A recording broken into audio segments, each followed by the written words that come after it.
to produce thousands and thousands of qualified social workers only to leave them unemployed while schools or pupils battle with a growing mental health, violence, and social crisis issue. This leads me to a very, very important conversation that we're going to be having in a minute. According to recent findings, nearly 9,000 qualified social workers in South Africa are currently unemployed. And at the same time, more than 1 million learners, students, are facing challenges that are ranging from trauma and abuse to substance addiction, bullying, poverty, and mental health struggles. And it's a contradiction of some sort that raises some very, very difficult questions about government priorities, budget constraints, and whether South Africa is adequately protecting its most vulnerable citizens or children. Many schools across South Africa either have no access to social workers at all or share a single professional across dozens of institutions. And the result of that is obviously children that are often left without support. They're desperately in need of. And to help us unpack this issue, we're joined by Asanda Boboyi from the Department of Social Work at Walter Sisulu University. Asanda, welcome to News and Views. Good morning. Thank you so much for joining us. Good morning, Slylo, and thank you so much for having me. It is my pleasure to be here. I No, hope the I'm pleasure. audible. No, you are loud and clear, and the pleasure is all ours. I want to jump right into it. I want us to start with a statistic that I think has shocked many people, or at least it has shocked me. How is it possible that nearly 9,000 qualified social workers are unemployed while schools and communities are clearly crying out for their services? They are in need of their help, because I think we can all see the trajectory that especially the young people of South Africa are following right now is a very, very dangerous path, and you need these unemployed qualified social workers. Yeah, that is very true. And thank you so much again for having me. It is really, really, really sad that we have the high numbers of social workers that are unemployed. And firstly, Slaelo, I think we need to understand that there are many hosts that can host social workers. We Mm, have the social workers that are working for the department, mainly in the Department of Social Development. So we can say it is a mother department of all the social workers. We also have the Department of Health that employs social workers. We have the South African Police Services.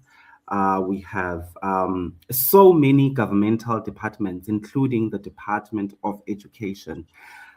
Well, with the high numbers of statistics, it is said that around 2010, 2011, 2012, we had a very good structured programs with the DSD, Department of Social Development, where there was a need of social workers and they were employed right after their completion of their Bachelor of Social Work degrees. So it became a problem in 2012, 13 upwards, mm, where the Department of Social Development was no longer funding the social workers. So one would have to apply for alternative bursaries, which are NSFAS. So after that period, we've experienced a high number of social workers unemployed. And it is said that even in schools, we understand we have so many schools in South Africa that do not have the social workers. You know, social workers come in handy to help with the vulnerable groups. They have certain expertise that they have to use to address the issues or the learning barriers that are there in education.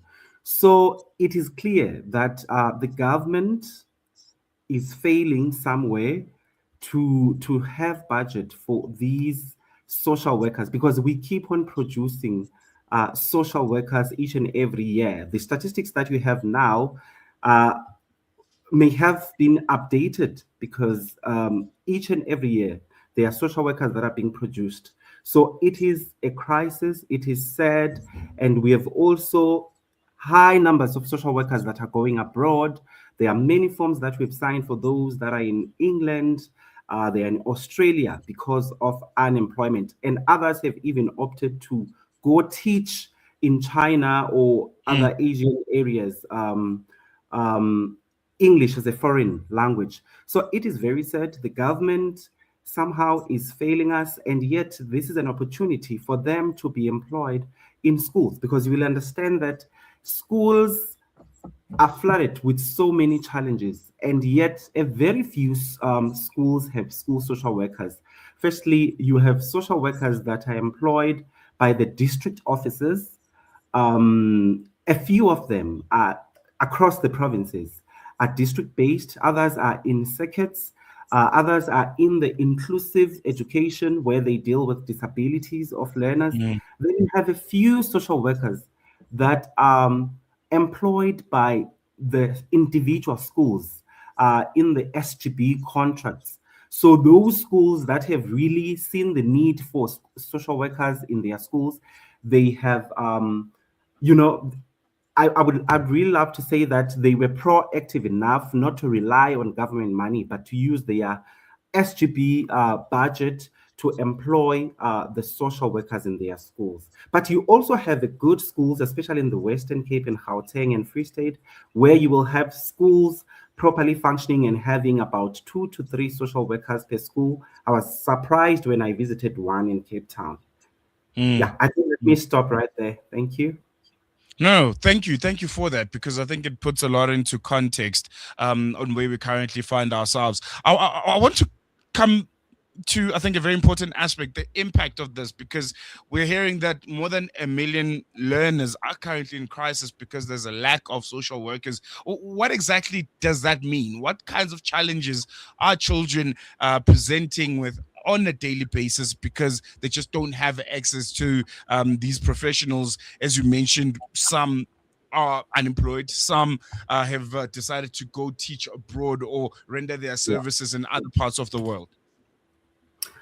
So, you know, I'm sure everyone may have seen in the news the high rate of school violence that is there in schools and its forms. You know, you talk about bullying, you talk about school gangsterism, you talk about poverty, you talk about family problems, mental health problems, stress, uh, and anxiety. So learners are facing those dilemmas in a school context. And the unfortunate part is that teachers, they are trained as to actually support the academic development of the learner or the cognitive development of the learners. However, they cannot do so much to address the psychosocial issues that the Mm, learners are facing in schools. So now it presents a challenge within the education system, because you will see those good Samaritans try to tap into that space that they are not trained to do. You know, you have social workers. One would argue that why is it only social workers that can do the job? You know, you have the registered counselors that can do the job. You have school social workers that can do the jobs. You also have educational psychologists that can do the mm, job. But the beauty now with the school social workers is that um, they are trained to address the psychosocial needs of learners holistically. You know, they do not only look at the psychological aspect or challenges of the learners, they also have to look at the systems that are associated with these prevailing circumstances in schools. For instance, they go beyond the school environment, they do the family assessments to see what is happening in the family. They also work with the communities to see the factors that can contribute to issues such as school violence in schools and so many other systems that are associated with these prevailing circumstances in schools. So learners are faced with so many challenges beyond the academic challenges that they have. So school violence, you've seen statistics, it's very bad. They are fighting, and yet they are targeted interventions that school social workers have. They are trained to do the group work. First and foremost, their scope of practice include what we call microsocial work, which is an individualized interventions where they do individual counseling in cases a learner in a school is being bullied, or there's some problems that they are facing that need one-on-one sessions. So social Mm, workers are trained to do that job, to do the counseling, and they have different skills and techniques that they have depending on the circumstance of the learner. They use techniques such as play therapy, also depending on the age of the learner. So with the issues of gangsterism that is also common in schools, they are skilled to do the group works, to organize awareness campaigns, with other relevant departments, governmental departments, and NGOs, to sort of come with their resources to have awareness, to bring awareness to the school systems, to make sure that these issues are being addressed, or rather being prevented. Because, learners, they need awareness. They need to be aware of these things that are happening. Yeah, so there's so many more mm, challenges that mm, is mm. prevalent in the schools. You focus on something that's very, very important. Teachers who are now almost forced to take up this role, and I think I experienced this back in school, where particularly life orientation teachers would almost play the school social worker role. Is this the case? Is this a remedial action of some sort? Is it yielding any kinds of results? I'm laughing because many schools actually think that life orientation teachers can actually address those problems. And yet, Mm, those are the trained teachers. They are not social workers. They do not even have additional trainings to deal with such issues. But for many years, we've also experienced it. We had the idea that a life orientation teacher can help you with so much with the challenges that you are facing. But that is not a good approach. We have, the model that is currently being used. You would find that the Department of Education places social workers, as I said, in the circuits, in the district offices, and they are overwhelmed with over 30 schools, perhaps per circuit or per district, that one social worker has to attend to. So you tell me, how is that going to be effective when you are dealing with the issues? Instead of preventing those issues, having the social workers school-based, allocated in schools, to make a real impact. So you find that they are office-based.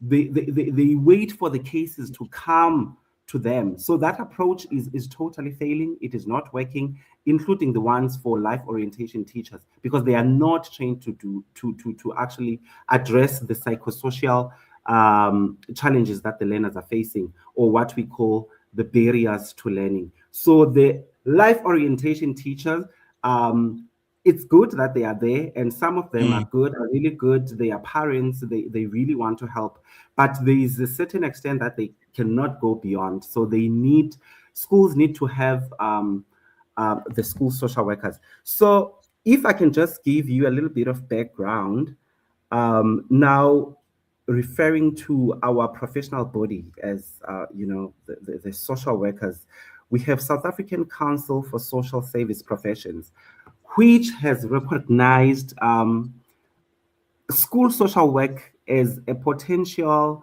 area of specialization. However, it is not regulated yet by the recommendations by the Minister of Education and Social Development. It tells you that there is no one who's really prioritizing social workers in school. But you can understand, because it's the Department of Education, their priority is having good results, forgetting that social workers can play a significant role to address the psychosocial barriers to learning. So it is problematic because even the leaders themselves, they don't take it serious. So we mm, need the leaders who are going to start advocating for these issues, to influence the governments, to influence the policies, to sort of show the importance of social workers in schools and what they are willing to offer. But unfortunately, there are no adequate resources to actually do that. So it is quite sad. No, most definitely. Asanda, thank you so much for joining us. Very, very insightful conversation, very concerning conversation. I really hope we chat again soon because this is a very, very important and ongoing situation that is, as you mentioned, affecting the most vulnerable in our communities. Really appreciate your time. Thank you so much. Thank you so much, my good sir. There And you thanks to go. all the listeners. There we go. From the Department of Social Work at Walter Sisulu University, Asanda Boboyi, giving us, I think, very, very insightful information, shedding light on an issue that affects not only social workers, but the future of our children and communities. I think similar with teachers, man. You have so many unemployed teachers, but I say we have a crisis of education in the country. You have issues of young people committing suicide and not knowing their place in the world. They're struggling in school, violence, substance abuse, and all kinds of things. But you're not hiring social workers. Solutions are right there.